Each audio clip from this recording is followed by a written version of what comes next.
ay nagtanong sa akin, po Boss Rai, please hide my identity.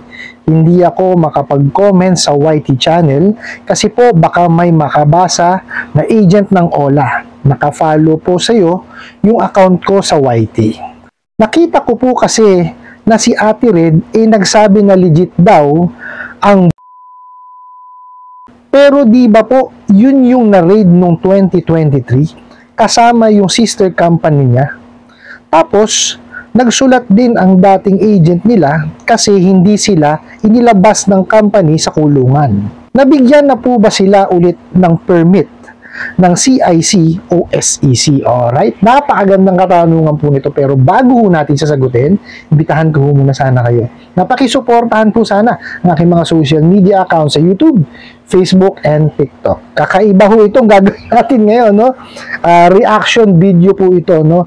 Kasi po, may mga tinatanong kayo, no, with regards dun sa sinabi nga ni Ate Red na legit daw yung Ola na ni-review niya last January 3, 2025, no? At ito po yung yung Utang Talk with Ate Red episode 9. Okay? Mas mainam po siguro i-post niyo muna tong video na to, pumunta kayo sa channel ni Ate Red, tapos panoorin niyo yung video na yon para po mas maintindihan niyo po yung gagawin ko sa kanya, reaction video. Okay? Kasi po, nag-jot down ako ng mga importante na may timestamp akong ginawa para po mas maintindihan niyo yung magiging explanation ko. Okay? Wag ko kayong mag-alala, ipinaalam ko po ito kay Ate Red. Okay? Kasi ako, mahirap naman gagawa ako ng reaction video, tapos hindi ko na ipapaalam, baka magalit naman sa akin yung tao. Okay?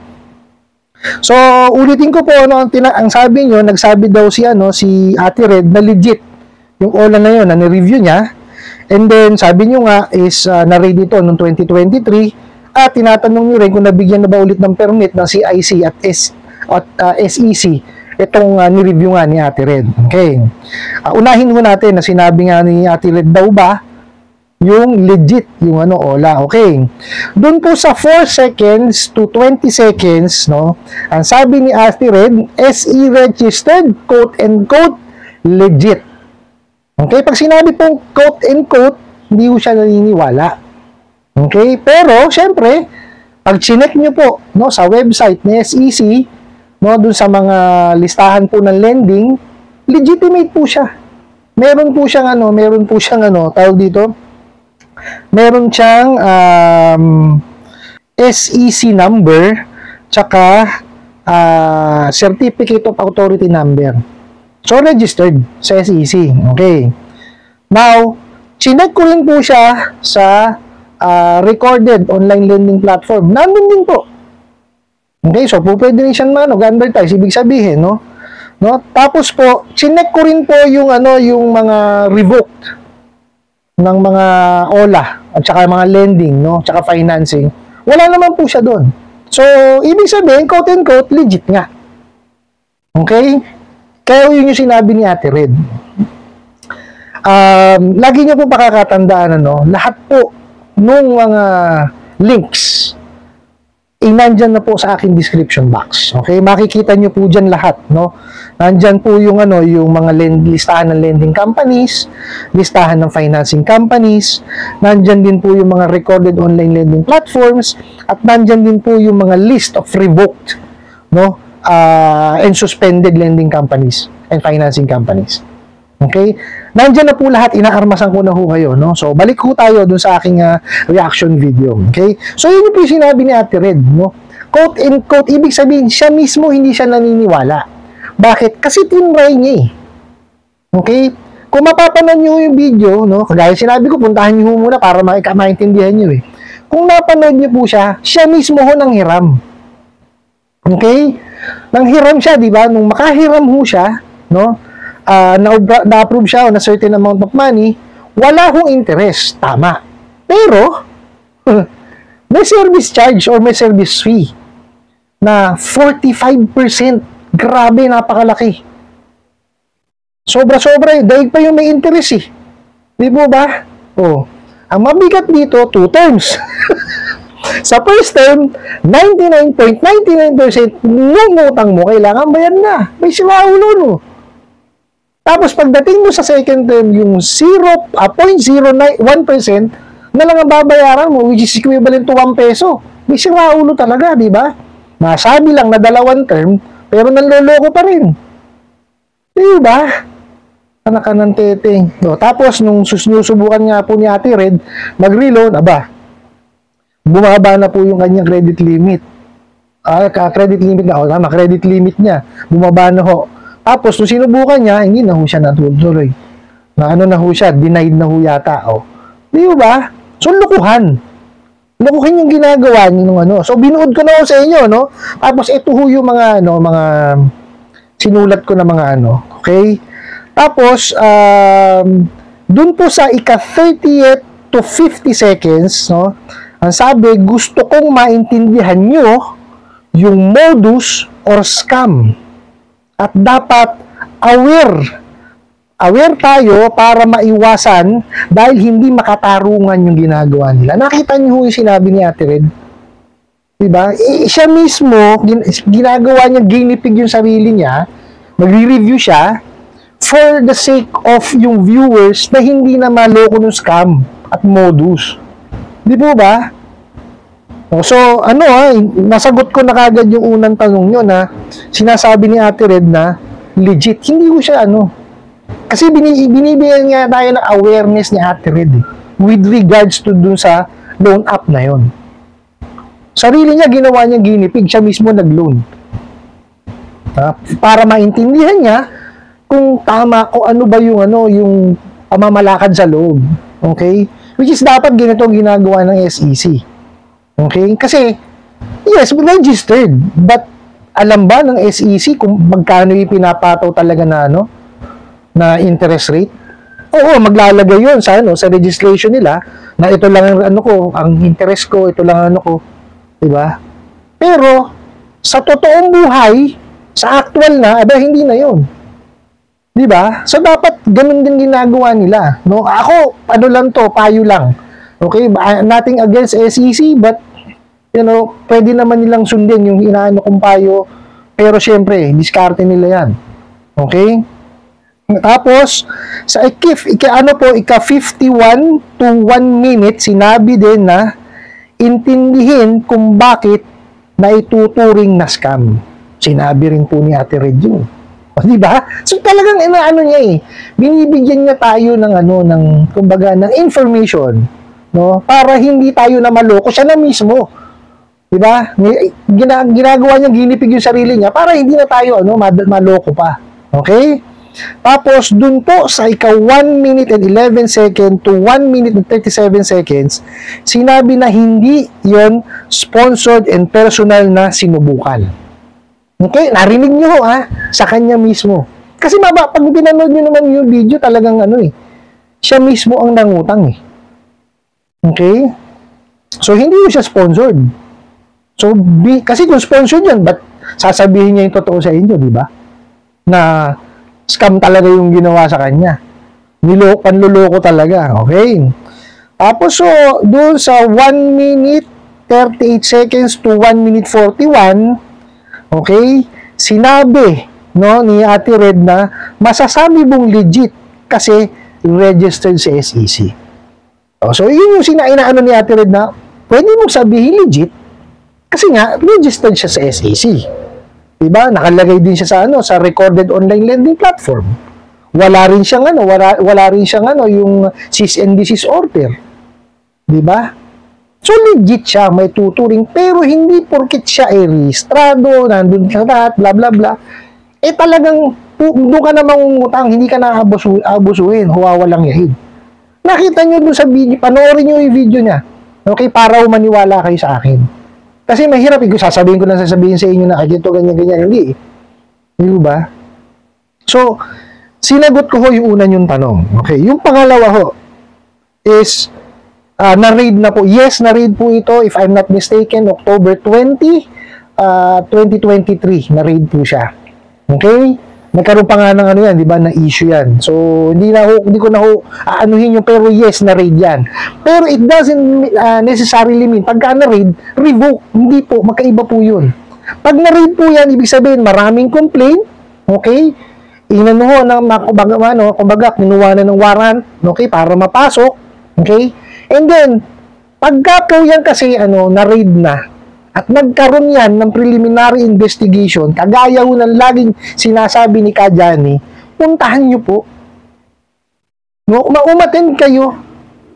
Kasi ang nangyari po dyan, no, is nagkaroon ng preliminary investigation, hindi naman sinipot ng mga nag-complain.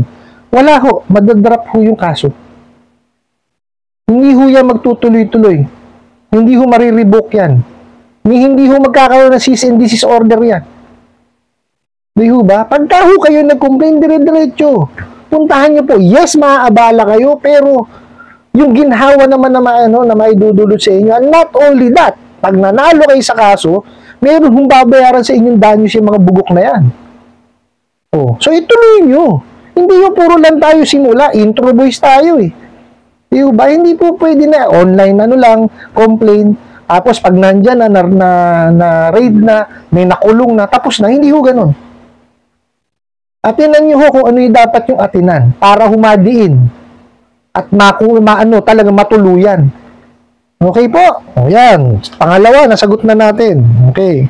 Yung pangatlo po, sinasabi nyo kung nabigyan na ulit ng permit ng CIC tsaka SEC, hindi naman ho na-revoke eh. Wala naman din ho cease and desist eh. Di ba? Na-raid, yes. Pero hindi ho naalis yung registration nila sa SEC and even dun sa pagiging nila sa CIC. Okay? So, pa rin sila, submitting entity pa rin po, chinek ko. Totoo po yan. Kaya nga ho, pagka kayo na-pass nyo dyan, di na nandun basic information nyo po sa sa CIC, ibig sabihin, meron kayong pass due. Kasi ang CIC, ang CIC po is lagakan po yan o repository yan ng basic information po natin na mga nangihiram sa lending, financing, and even sa banks. Pagka yan ho, maganda kayo magbayad, naka-record yan.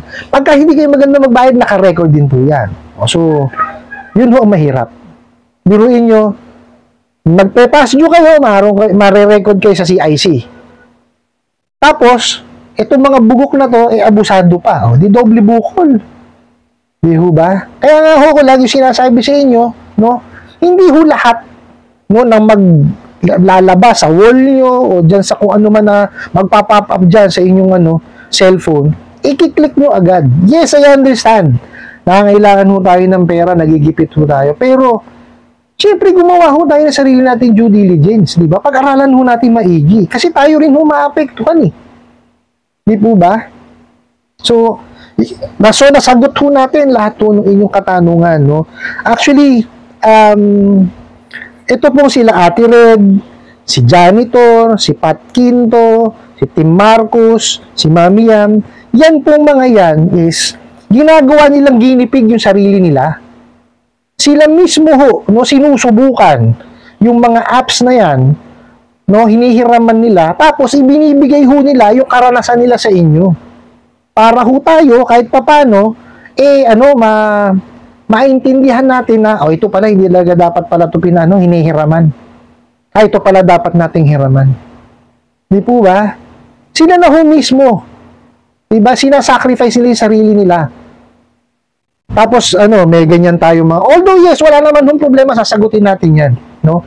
Ako naman ho, wala namang panis na tinapay sa akin eh. Lahat ng tanong na po pwede ko sagutin, sasagutin natin yan.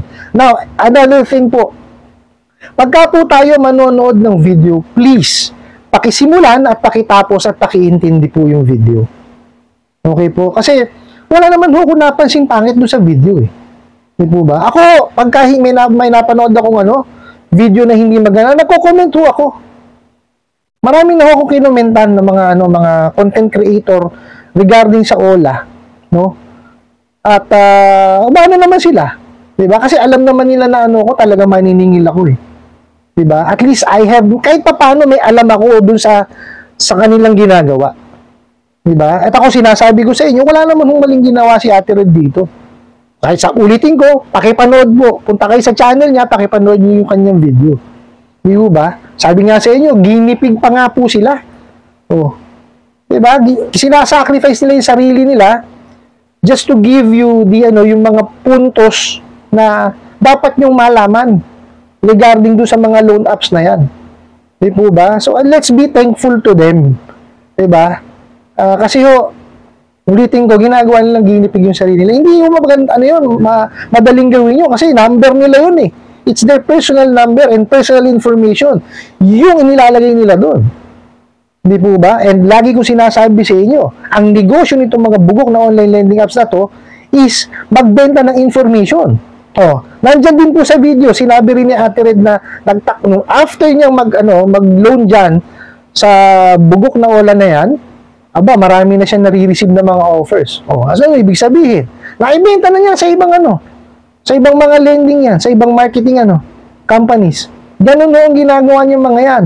Kukuha ng information. Pagka wala na silang pakinabang sa'yo, bibenta na. Nakita niyo hindi na siya pinag-reloan si Ate Red. And naglagay pa doon na palitan daw yung